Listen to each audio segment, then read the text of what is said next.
Sa kasal, makadungog jud mo anang kung ang imong asawa kalayo, bana magpakatubig ka. Wow! Lami kay paminaw ng mga balaknon nga tambag no gikan sa mga principal sponsors.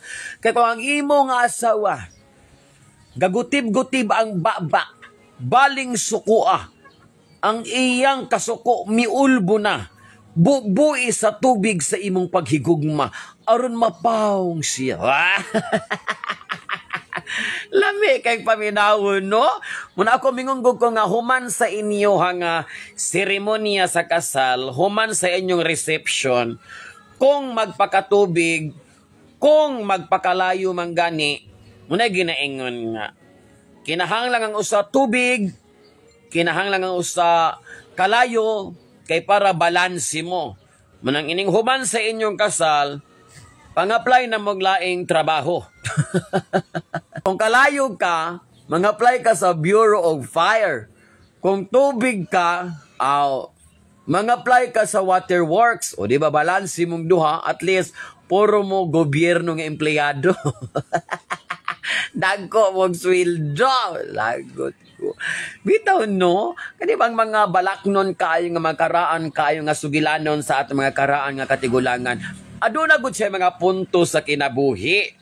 Kung maminaw tayong mga batanon, kay may mga hilas po kayong paminawon na. Pero kung imong tugkaron, dulot biya kaayo no, nga makapalig-on good siya sa kaminyoon. Kaya liman ka, kung asawa ka, unya kalayo ka kay maldita tingalig ka, natingali kay batasan or gaminopause na kalitag ulbo imong kaspa, da imong bana di nakasabot sa imo ha.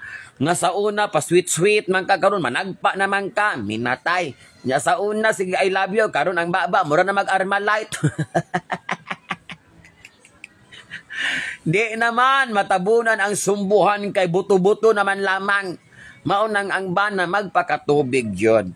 Lami kaayo, no? Pero, mo po na ginaingon mga asawa nga, kung tubig ang inyong bana, ayaw gyud pasulabi og pagpakalayo sa imong batasan, og kana imong attitude nga mooy mahimong hinungdan sa inyong panag-away. Kaysa gusto nimog sa dili, kung ang bana tubig, kung masubraan nagtubig, di nakasagang ang flood control. Sa imong kamaldita, basig malumsa na hinuon ka. Maopo na diha. Munang dapat balansi ragyod. Kung kalayo na ang asawa sa tubig, pisik-pisikira. Hinayi siyag palong, ayaw pagbubuy ko siya kaplanggana. Eh basig bubuay yan mo usa kaplanggana. Manday palungong ni mo. Gilumsa naman hinuon na, patay na.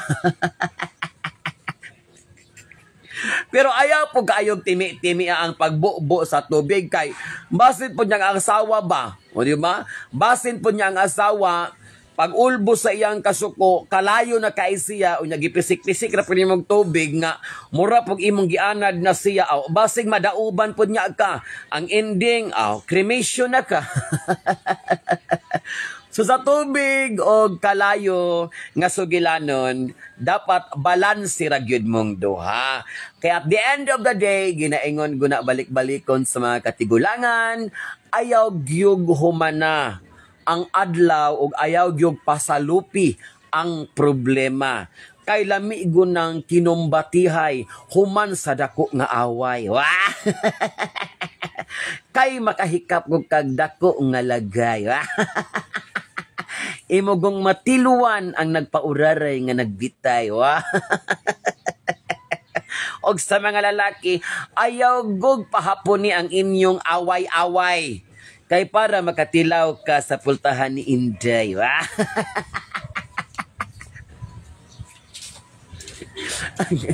Bahalag ang pultahan ni Inday na nimaho nga panos nga lagay. Pero kung magkabalik na mo sa maayong kabubuton, lami ra gihapon ni ugay-ugay. Muna ginaingon, no? Oy! Listen na dyan kaayo rong panahon na. Munang, kung magminyo-minyo, siguraduha nga compatible gyud mong duha. Lagot ko. Ay, sig away. May pa'y magkinuutay. Kuot, mintas batanon pa, kay lain na kay gikuot kung senior citizens na. Ay, laita na kanya mga fallopian job.